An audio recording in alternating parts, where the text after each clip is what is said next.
Hi. Hi. I'm Dan Andrzej Kluska. I'm Scarlett Clauss. It's so nice to meet you. Nice to meet you.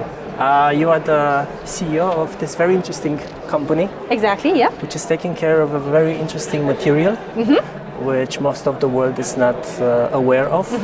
And I personally, I get acquainted with it from the world of watches. Okay. But I have to admit, I don't know very much about this material. It would be very, very nice if you can tell me a little bit more from where it comes from, which is its natural form, how do you use it, if you have special needs, technical needs for working with osmium. I've noticed that I'm not sure if this color it's pure color or it can be colored. Yes, okay, a lot of questions at once. Let me start with the first one. So this is how it looks in its natural form. We can probably do a couple of close-ups later on, which makes it easier.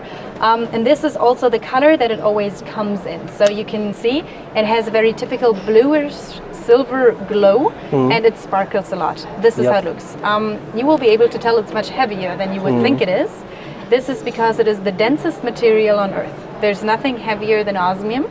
22.61 grams per cubic centimeter. So it's very dense, which also means you can forge it because with other material, like for example gold, you can forge it with tungsten because it has the same density and you can just put tungsten in it and coat it with gold. You cannot do that with osmium.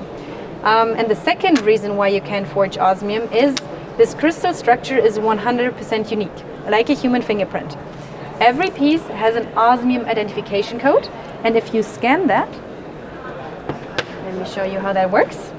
If you scan this code, you will be able to access the database. And in the database, you can not only see information about the OIC, the osmium identification code, the disc, its weight, 22.4 grams, or also its actual worth. So you're just holding a piece that is worth over 40,000 euros. But you can also call up the surface scan, and when I zoom in here, this is what we mean by fingerprint and unforgeability. So every single piece, even the smallest ones, are all in the database and are all recognizable.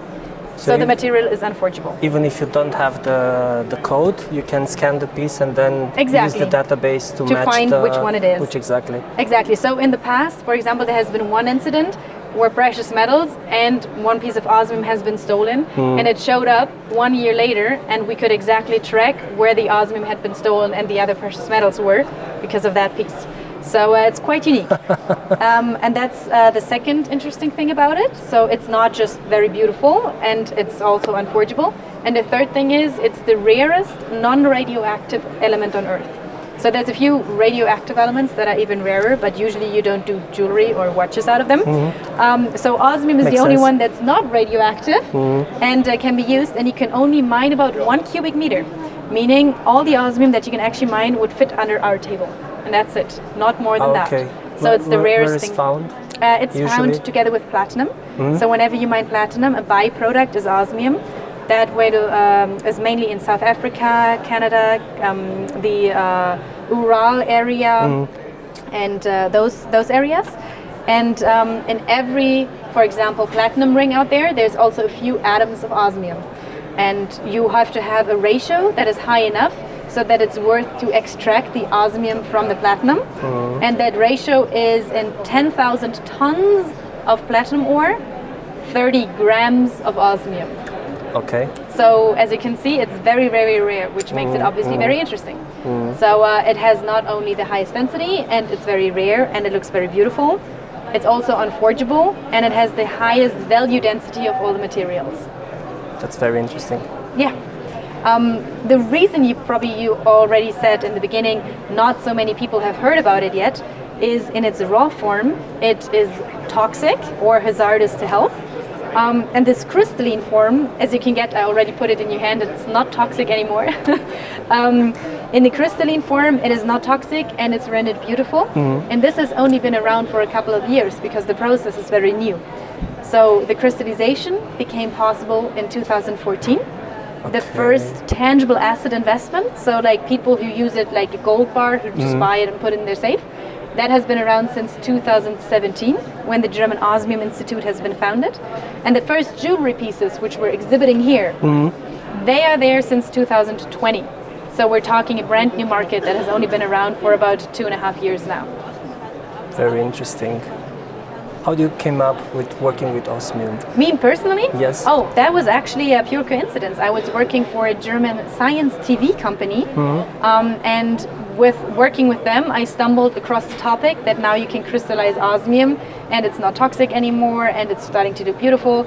So I was having a media coverage regarding that topic with the company, and that's sort of how I got involved with the company, and then switched over because it was much more interesting than what I was doing back then. No, I can understand why. So I've been with the company for over 7 years now with the Osmium Institute, and in 2020 then I founded the Oslery company, Osmium Jewelry, Oslery, as you can probably tell.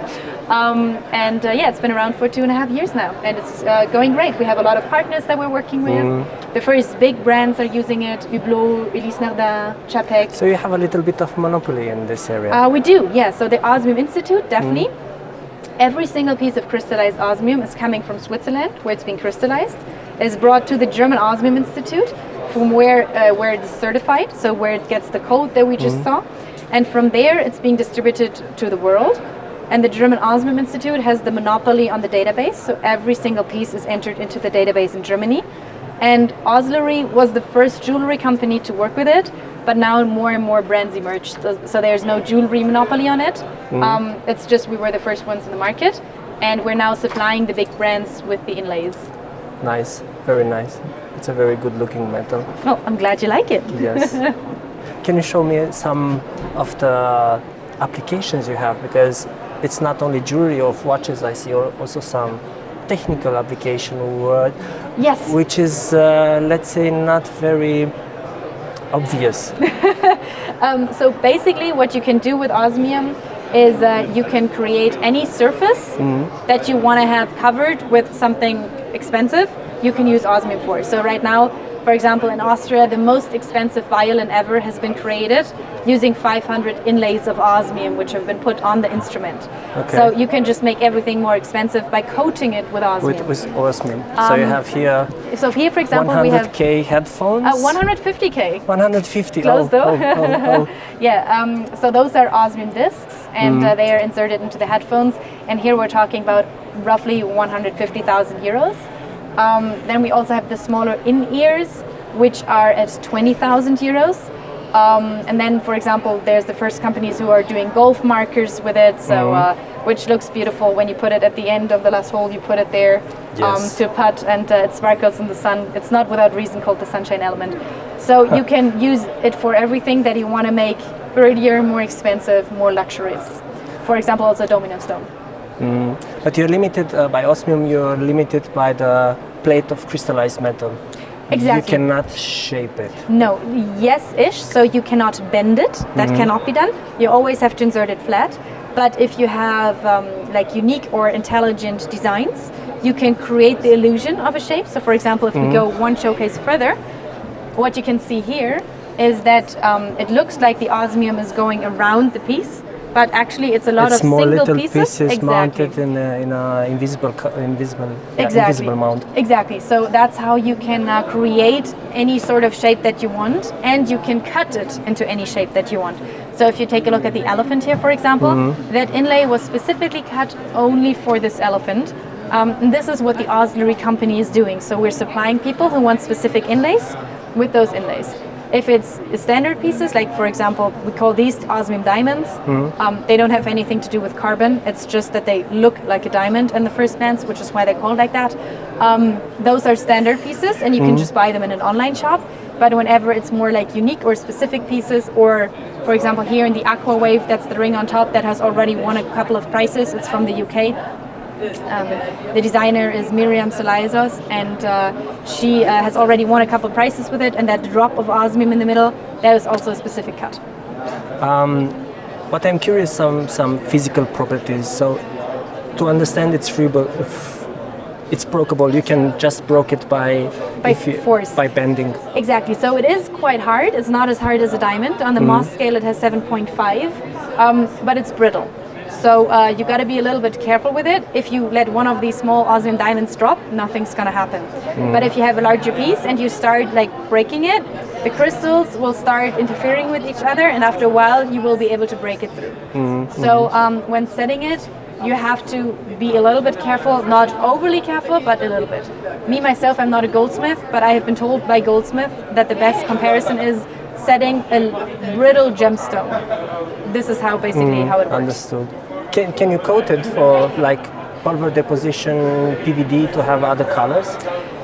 We have tried that in the past. You can add other colors, however, they never look clear because the blue silver is so like present that even if you insert other colors, it never looks like pink or like yellow. It always looks a little smudgy, which is why it always stays in that color. So this bluish silvery glow, that's just the look of Osmium.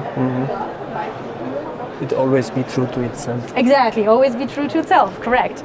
And then we have a couple of other showcases. I'm going to start with this one over here because that one's currently taken. Already a couple of watch brands have worked with it, even very big names. So like Ulysse-Nardin, Hublot, Chapek. So like big brands have worked with it. Now very new in the back of the showcase or also at my wrist. You can see an Une watch. Une is a new brand out of Switzerland, and they are the only ones who are currently producing Osmium watches on request. So those were limited editions. Yep. Once they were sold, they were sold. Une is whenever you want to have a new one. Yeah, I do, and there's only 18 of these in the world, and it flips for over 250,000. So I'm very happy that I have one here. Yeah, no, I love the Ulysse-Nardin, it's gorgeous. And the Hublot watch, they had 2 series, and Chapek, for example, I think they had about 40 watches, and they announced they will do an Osmium watch. They weren't even crafted, they just announced they wanted to do it, the amount of watches they would do, and an hour later, they were all sold out. Before this person had seen the first one, yeah. Yep. So people like it, it's very unique. Clearly. And here in the middle, you see the largest piece of crystalline osmium that can be created. It can never get larger than that. And this is usually used for tangible asset investment. So the disc that you see there goes for around 230,000 euros. Okay, I would have said 250, but... Oh, but you're good in guessing though. I'm surprised. And here, this is some sort of small visit to the past of Oslery. As I said, we started as a jewelry brand, and we wanted to create specific jewelry. But now more and more brands are coming up, and we learned it's better that the jewelry or the processing companies need a company to talk to when it comes to ordering specific inlays, or what is it that Osmium, what do you need to be careful about with it, and all of these things. So now we're more a consulting company for jewelers and for people who want to work with it, and also for creating the specific inlays. And the last showcase is just an example, because obviously talking 250,000, headphones for 150,000, rings for 100,000. People keep asking me, oh my God, like, is this only available to the super rich? So here we have one showcase. This is a partner that we're working with, a jeweler in Bavaria, and she's creating smaller pieces with Osmium to show that the metal is also affordable for people who do not have these kind of budgets. So if you take, for example, a look in the at the middle necklace that we're having there, there's an Osmium 4mm diamond set, and that diamond itself, or that Osmium diamond, runs for around 300 to 400 euros. So it can be compared to a single diamond that you would set into an engagement ring. So the cheaper, in quotation marks, jewelry pieces with Osmium already start around 1,000 euros. But from a meter away, it looks like you have a 1 point something carat diamond in it. Exactly. It's often compared with a so-called pavé, so a diamond carpet, because it has the same look and feel.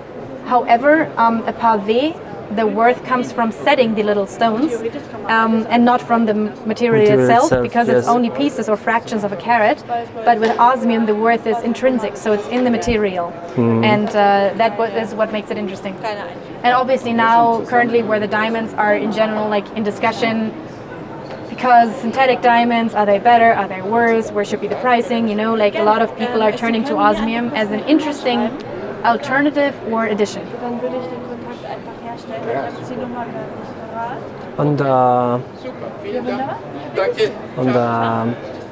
let's say, the eco-friendly system, Yes. where does Osmium stays So, from mining point of view? In theory, it's the most eco-friendly thing ever because there are no holes being drilled into the earth for osmium. It's one It's as just a a byproduct from byproduct. platinum, and before actually we or the German Osmium Institute started to make a use out of it, it was just extracted to get the platinum pure, but they just had it evaporate as osmium tetroxide into the air, and now it's finally worth to like capture it and make something out of it. So in theory, crafting something out of it makes it even better. And we're trying to get carbon-free emission this year. However, obviously, it's still a material that's taken out of the earth. But we have very high sustainability guidelines. We have ethical sales, ethical sourcing, and we're living by the highest standards because we can. No one, like all of the companies who are sourcing osmium or the refineries, they only have one real customer, it's us. So we can choose who we want to work with and can be very strict about our ethical sales and ethical sourcing guidelines. That's very good. Yeah, very spectacular. I'm glad you like it. Yes, I am. This type of crystallization is used also in some, let's say, unusual places. For instance, there is an automotive brand that uses as a reflector. Uses this type of crystallization as a As a reflector. refractor, okay. And it's very spectacular because it looks like you have small diamonds and sparks in it. Okay. So it's. Yeah, no, I think that's also sort of the direction that we want to head. So obviously a couple of car brands jump to mind when it comes to unique surfaces. I don't know, like Rolls-Royce having every dashboard very unique, you know. So I think there can be a lot of adaptations for osmium there in the future as it just needs to grow in popularity, which it does through like exhibitions like these, through people like you who are doing interviews. So thank you very much. And yeah, no, I think there's a huge potential for it, definitely. What is the thinnest sheet that you can have for crystallization? So think we are always limited. going between 0.4 millimeters to 1.2 millimeters. That's the range that we're like moving in. And the thinner it is, the lesser it sparkles because the crystals are smaller. There's no bad or worse, like bad or like good. Because, for example, if it's male jewelry like tie pins or even watches, they're like preferring the smaller sparkle, whereas big colliers and rings, they're usually the more like the bigger one. So both are needed. So you can play with crystallization to obtain the height of the. Exactly. That's very interesting. Exactly. So you can decide, do you want to have one that's more sparkly or one that's a little less sparkly, whatever you need. We can supply it, and then it can be cut into any desired shape and then inserted into jewelry. Interesting. So you actually, it's the crystallization. It's depending on the time. How it's done. How is the process? It's. The process itself. Well, that's total black box. There's only one company in the world that can do it, and we're not allowed to disclose information. And also, I wouldn't be able to explain it to you. That company has worked 40 years developing that sort of crystallization process, and you can compare it to a diamond carbon creating a diamond out of carbon because you have a lot of heat, you have a lot of pressure, but it's way more dangerous and it's way more complicated. And there's only one company in Switzerland that is possible to create these flat structures of crystalline osmium, and the process, it's black box, so it's only known to them. Yeah, it makes a lot of sense. Do you have a favorite implementation? I do. It's that collier because I can understand why. That was basically one of the first pieces ever created. And when I founded Oslery in 2020, I have a good friend, and she's a designer or an illustrator, and I told her, okay, craft something that expresses me as a person, and she made a first design sketch of that, and then we worked on it, and it's also fitted directly for my collarbones. So this is just like, this is my piece, and that's why it's my favorite. It's not sellable. This one's no. This one's not sellable. I can fully understand why. Yeah, I just love it, and it goes beautiful together with the ring, and it looks magnificent in gala dresses. So yeah, that's my personal favorite. It's very beautiful. The design is very beautiful. I'll tell my friend. Thank you very much. You're very welcome. Thank you for stopping by. Have a wonderful time here at Inhorgenta. Thank you.